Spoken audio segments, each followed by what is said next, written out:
वक्रतुंड महाकाय सूर्य संप्रभ निर्विघ्नं कुरु देव मे सर्वकार्येषु सर्वदा। श्री गुरु चरण सरोज रज निज मन मुकुर सुधार वरणौ रघुबर विमल जस जोदायक फलचार। बुद्धिहीन तन जानिके सुमिरौ पवन कुमार बल बुद्धि विद्या देहु हरहु कलेश विकार। आज के इस प्रभु के पावन अमृतमयी कथा में माँ पार्वती के तप की कथा, साथ ही साथ बाबा भोलेनाथ को प्रभु श्री राम जी के द्वारा माँ पार्वती के साथ विवाह करने के लिए उपदेशित करने की कथा सुनाई जाएगी। अस तप काहुन कीन्ह भवानी, अस तप काहुन कीन्ह भवानी, भयन धीर मुनि ज्ञानी, अब उर धरहु ब्रह्म बरबानी, सत्य सदा संतत सुच जानी, आवय पिता बुलावन जबहि, हठ परिहर घर जाय तबहि, हठ परिहर घर जाय तबहि, मिले हैं तुम्हें जब सप्तऋषि सा, जानहु तब प्रमाण वगीसा, मिले हैं तुम्हें जब सप्तऋषि सा, जानहु तब प्रमाण वगीसा। माँ पार्वती जी के तप को देख करके बड़ा भयंकर ही तप माँ पार्वती जी की है। कई हजार वर्षों तक तप किए। पहले कंद मूल फल खा करके तप की, उसके बाद जल ग्रहण करके तप की, पुनः जल का परित्याग करके वायु मात्र आहार को बना करके तप की, फिर बेल के सूखे पत्रों को खा करके तप की, वह भी त्याग दी और उनका शरीर जो है एकदम बेल के सूखे पत्ते की तरह से हो गया। ऐसा कठोर तपस्या देख करके आकाश से आकाशवाणी होती है कि हे जगदम्बा, आपका तपस्या पूर्ण हुआ, अब निश्चय ही आपको वर के रूप में बाबा भोलेनाथ मिलेंगे। भयहु मनोरथ सुफल तव सुन गिरिराज कुमार, परिहर दुसह कलेश सब अब मिली है त्रिपुरारी। यानी अब आपका मनोरथ, मन आपका जिसमें लगा था, जिस रथ पे आपका मन आरूढ़ था, उस रथ की प्राप्ति हो, मन के उस रथ की प्राप्ति अर्थात है भगवान भोलेनाथ की प्राप्ति होगी। अब आप यह तपस्या छोड़ दीजिए, आपको हर हालत में वर के रूप में भगवान भोलेनाथ ही मिलेंगे। साथ ही आकाशवाणी में यह भी हुआ कि आज तक ऐसा कठोर तपस्या किसी भी प्रकार के मुनि ऋषि ज्ञानी विज्ञानी के द्वारा नहीं किया गया, जैसा तपस्या आपके द्वारा किया गया। और यह ब्रह्मवाणी बिल्कुल सत्य है। अब अपने इस हठ को त्याग करके जब आपके पिताजी आपको बुलाने आएंगे घर ले जाने के लिए, तो आप चले जाइएगा। एक बात और उसमें बताई गई है ब्रह्मवाणी में कि जब सप्त ऋषि जी आकर के आपसे मिलेंगे तब यह ब्रह्मवाणी आप बिल्कुल 100% सत्य मान लेना। ऐसी ब्रह्मवाणी को सुन करके माँ भवानी बिल्कुल गदगद हो गई। है जो हम चाह रहे हैं जब वही हमको मिल रहा है तो प्रसन्नता का क्या ठिकाना है। चिदानंद सुख धाम शिव विगत मोह मद काम विचरहि महि धर हृदय हरि सकल लोक अभिराम। लेकिन इधर तो माँ भवानी का चरित्र है, अब आगे बाबा भोलेनाथ का चरित्र सुनिए। जब से माँ सती दक्षराज के यज्ञ में अपने शरीर का परित्याग की तब से भोले बाबा तो ऐसे ही बैरागी थे, लेकिन विशेष प्रकार के बैरागी बन गए। पूरी पृथ्वी पर इधर से उधर भ्रमण करना, हर जगह ऋषि मुनियों के साथ भगवत भजन की चर्चा करना, कथा सुनना, कथा सुनाना, एकमात्र ही कार्य रहा। और इसी में एक बात हम पहले भी बताए थे कि जब मां सती अपने शरीर का परित्याग उस यज्ञ कुंड में की, उसी समय प्राण निकलने के पहले भगवान से एक वरदान मांगी थी। वरदान यह मांगी थी, हे प्रभु जो भी भूल चूक हुआ सो हुआ, लेकिन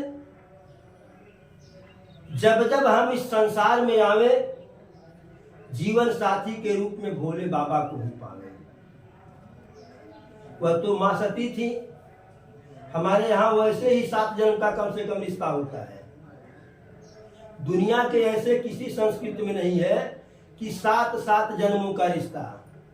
यहाँ एक बार विवाह संस्कार संपन्न हो जाता है तो इसी जीवन भर नहीं 7 जन्मों का संबंध होता है। तो मां सती ही थी। और भगवान उन्हें यह वरदान दिए भी थे कि अगले जन्म में भी आपको बाबा भोले ही मिलेंगे। भगवान को अपना वचन याद था। भोले बाबा तो बिल्कुल जो है बैरागी हो गए थे। भगवान शंकर को जब वह ध्यान में मग्न रहे तो एक बार प्रभु अपना दर्शन देते हैं और उनसे कहते हैं कि आपने जो हमारे प्रेम के लिए इतनी बड़ी प्रतिज्ञा की, वह प्रतिज्ञा पूर्ण करके आपने दिखा दिया। आप हमारे सच्चे भक्त हैं, आप हमारे साध्य हैं, साधक हैं, सब कुछ है, श्रेय है। आपने जो अब तक किया सब अच्छा ही अच्छा किया, लेकिन अब जो हम कह रहे हैं वह है, आप सुनिए। बहुविधि राम शिव ही समुझावा, पार्वती कर जन्म सुनावा, अति पुनीत गिरिजा कय करनी, बिस्तर सहित कृपा निधि बरनी।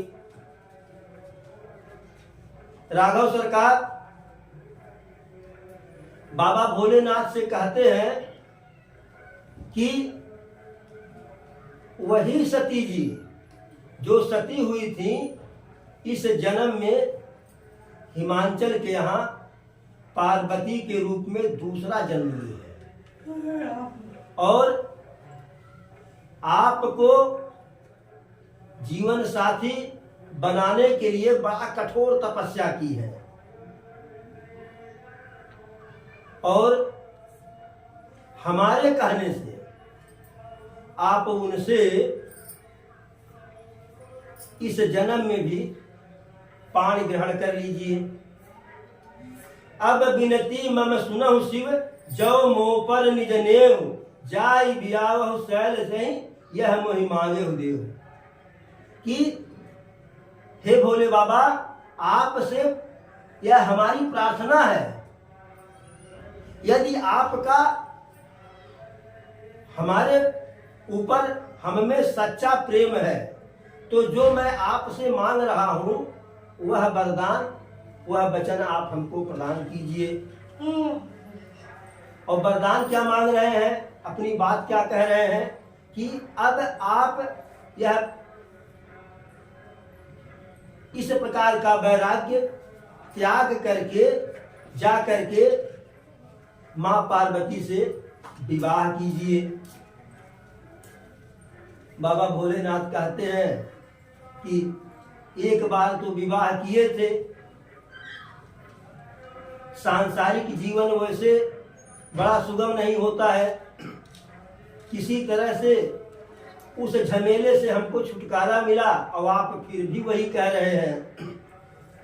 कह शिव यद्यपि उचित यस नाही, नाथ बचन पुनि मेटि न जाहि, सिर धर आयसु करिय तुम्हारा, परम धर्म यह नाथ हमारा। हे प्रभु, यद्यपि आप जो कह रहे हैं वह उचित नहीं है। क्यों उचित नहीं है? क्योंकि सती जी उस जन्म में मां सीता जी का रूप धारण कर ली थी, लेकिन फिर भी कह रहे हैं आप हमारे स्वामी हैं और आपके वचनों को हम नकार नहीं सकते हैं। इसलिए हमारा यह परम धर्म है कि जो आप हमसे कहें उस बात को हम अक्षरशः मान लें, क्योंकि माता पिता गुरु भगवान इन सब की बातों को मानने के लिए कोई अगर मगर किंतु लेकिन का जो है की संभावना नहीं होनी चाहिए। तुम सब भांति परम हितकारी, आज्ञा सिर पर नाथ तुम्हारी। आप सब प्रकार से हमारा हित करने वाले हैं और इसलिए आपका आदेश आंख मूंद करके स्वीकार है। जब भगवान शंकर ऐसा वचन राघव सरकार को देते हैं तो फिर राघव सरकार कहते हैं ठीक है, अब हमारी बात आप जो है ध्यान में रखिएगा, भूलिएगा नहीं। प्रभु श्री राम अंतर्ध्यान हो जाते हैं और इधर बाबा भोलेनाथ सप्त ऋषि को बुलाते हैं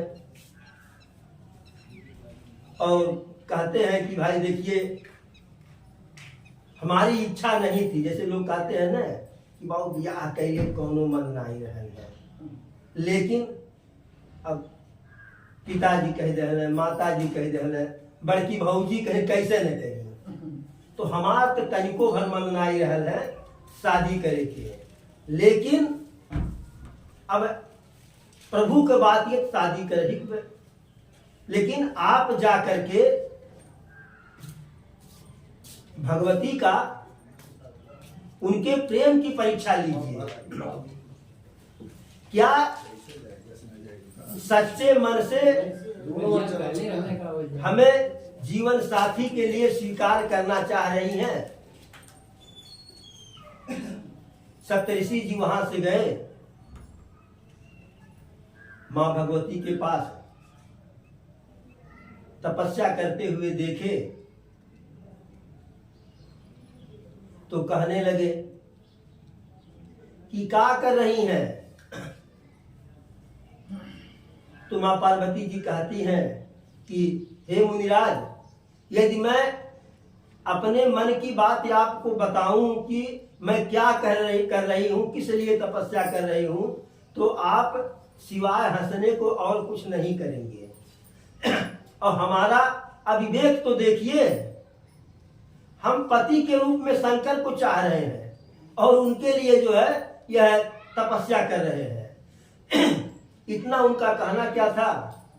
सप्तऋषि कहे कि मैंने, लोग कहते हो तो फलाने की बटवा बिटिया, तो कह रहे हैं सप्तऋषि, अरे हैं तो आप हिमांचल के ही पुत्री, पर्वतराज की ही तो पुत्री हैं। कहाँ पर्वत के पास कितना विवेक होता है, तो आपके पास कितना विवेक होगा।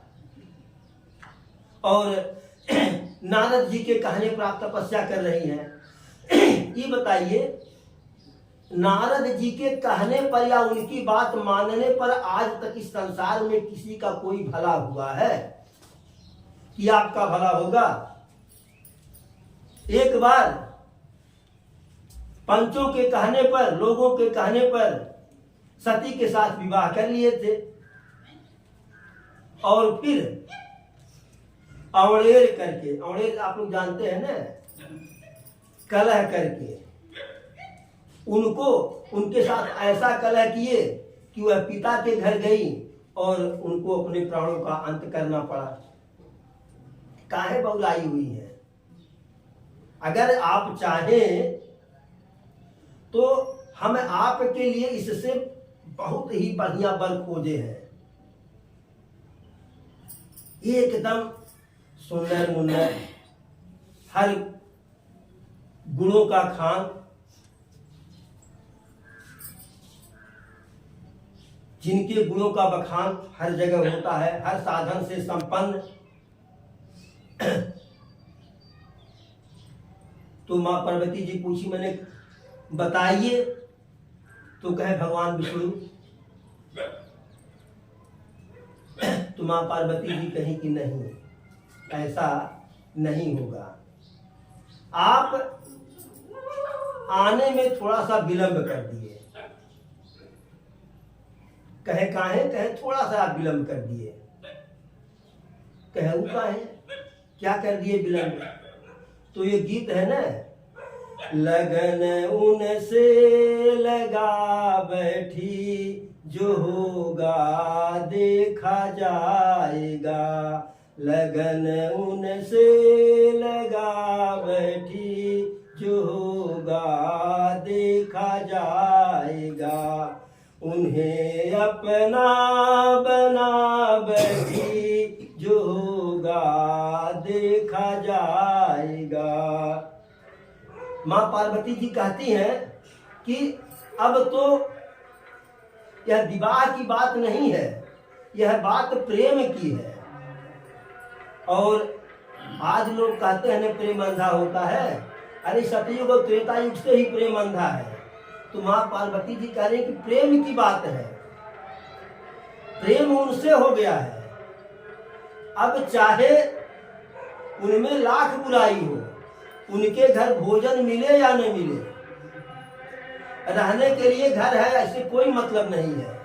लोग कहते हैं कि प्रेम हो गया है तो उनके साथ नीले गगन के नीचे भी बिता लेंगे।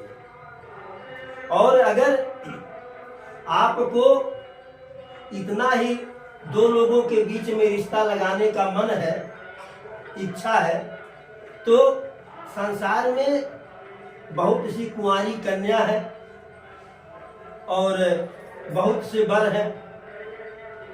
आप चुप मार के तो बैठने वालों में से है नहीं, आप जाकर के वहां जो है शादी की चर्चा कर दीजिए। तब सप्तऋषि जी को विश्वास हुआ कि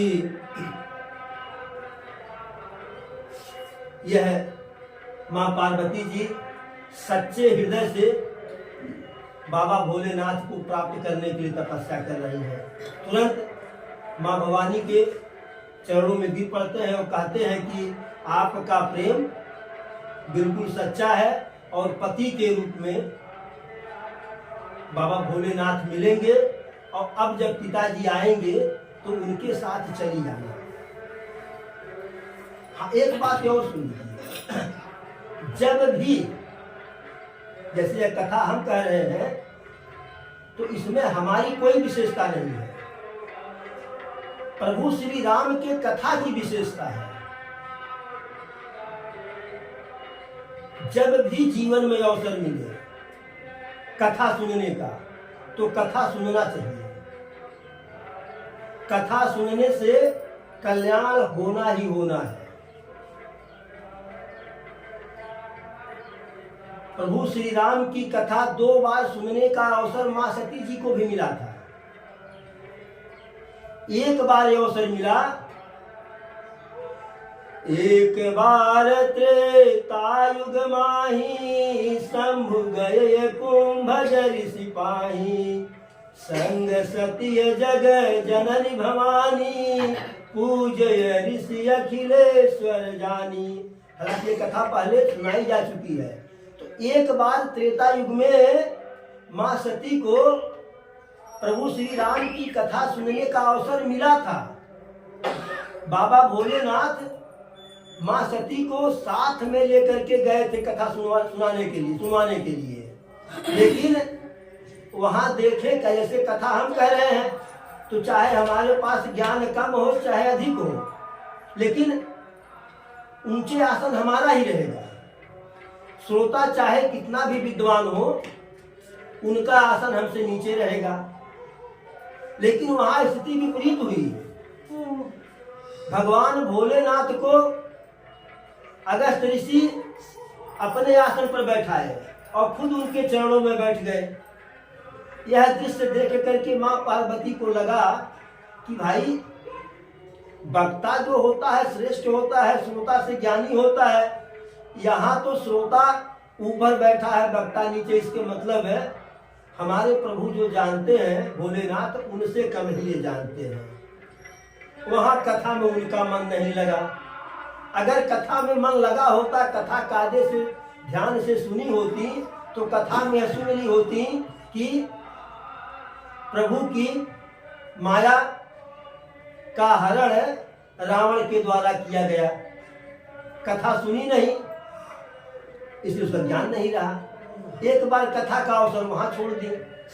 दूसरी बार जब मां सती सीता का वेश बना ली और भगवान की परीक्षा ली, फिर आकर के शंकर जी से कहे कि कोई परीक्षा नहीं लिए, आप ही की तरह से प्रणाम किए। और यह संसार की स्त्रियों की जो है एक विचित्र जो है लीला है। वह पतियों से भी ज्यादा झूठ बोलते, अपने पति से झूठ बोल लेती है बड़े आराम से। और भोलेनाथ से कहीं कि कोई परीक्षा नहीं लिए। लेकिन जब बाबा भोलेनाथ ध्यान धारण किए तो सारा चरित्र उनके द्वारा जो भी की सब उनको पता चल गया। बाबा ने प्रतिज्ञा ले ली, शिव संकल्प की मन माही, यह तन सती भेंट बनाही। मुंह से कुछ नहीं कहे, लेकिन मन में प्रतिज्ञा कर लिए। और कैलाश पर्वत तक जाते जाते बाबा जी अपने मूल स्वभाव में आ गए और समाधि ले लिए। 87,000 वर्षों तक बाबा जी समाधि लिए। जब समाधि से जागे उठे तो मां सती उनके पास गई। वैसे मां सती बाबा जी के बाएं भाग में बैठती थी, लेकिन बाबा जी उनको अपने सामने सुंदर आसन दिए बैठने के लिए, क्योंकि बाएं भाग में तो पत्नी ही बैठती है और पत्नी का हक जो है मां सती सीता का वेश धारण करके गंवा चुकी थी। और तब बाबा भोलेनाथ सामने बैठा करके प्रभु का कथा कहने लगे। अब जब वहां प्रभु का कथा कह रहे हैं तो मां सती का कथा में वहां भी मन नहीं लगा। आसमान में जहाज देखने लगी। उसी समय उनके पिताजी दक्षराज यज्ञ कर रहे थे और सभी देवी देवता उस यज्ञ में भाग लेने के लिए अपने अपने विमान से जा रहे थे। अब जहाज को देखने लगी। अगर जहाज न देखी होती तो पता ही नहीं चलता कि पिता के यहाँ यज्ञ हो रहा है। लेकिन वहां भी कथा नहीं सुनी। और कथा न सुनने का परिणाम क्या हुआ कि प्राण का परित्याग करना पड़ा। अब इधर की कथा तो ऐसी रही, सप्तऋषि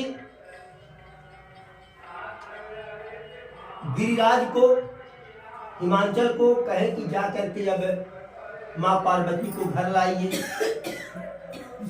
आगे की कहानी, ठीक उसी समय एक तारक नाम का असुर हुआ करता था और सभी देवता उससे युद्ध में परास्त हो चुके थे, क्योंकि जितने भी राक्षस थे वह अनीति तो किए, लेकिन तपस्या बड़ी बड़ी किए, बड़ी बड़ी तपस्या करके, घनघोर तपस्या करके ब्रह्मा से, शंकर से वरदान लिए और देवताओं के पास तप बल नहीं रहा।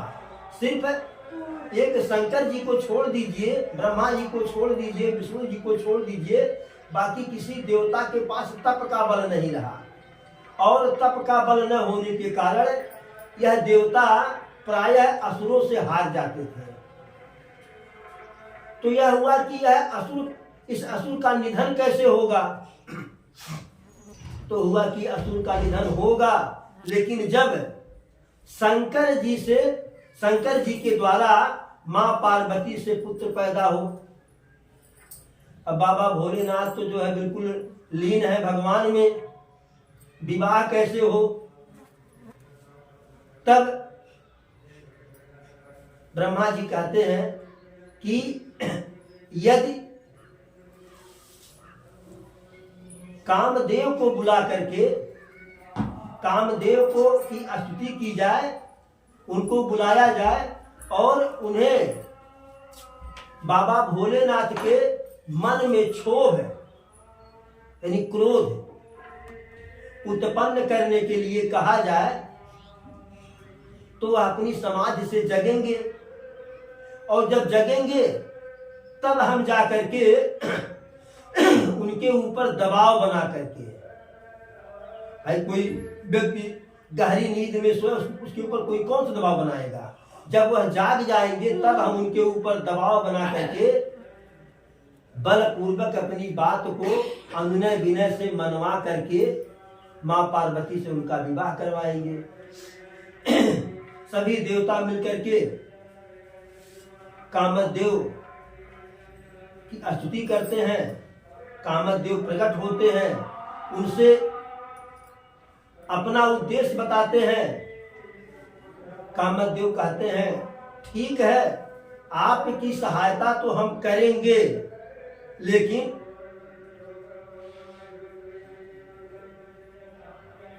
भगवान भोलेनाथ के विपरीत जाने में हमारी भलाई नहीं है। फिर भी परमार्थ के लिए, लोक कल्याण के लिए हम अपने जीवन को खतरे में डालने के लिए तैयार हैं। अब वहां से कामदेव जी जाते हैं वहां जहां पे बाबा भोलेनाथ समाधि लिए हुए बैठे हुए हैं। उनको जगाने के लिए, उनके मन में क्षोभ, काम वासना उत्पन्न करने के लिए और प्रयास करते हैं। तो अब यह कामदेव के, बाबा भोलेनाथ के मन में क्षोभ पैदा करने की कथा बाबा द्वारा कामदेव को तीसरे नेत्र के द्वारा भस्म करने की कथा कल सुनाई जाएगी। और आज की कथा राघव सरकार के चरणों में वंदना करते हुए समाप्त की जाती है। जय हिंद।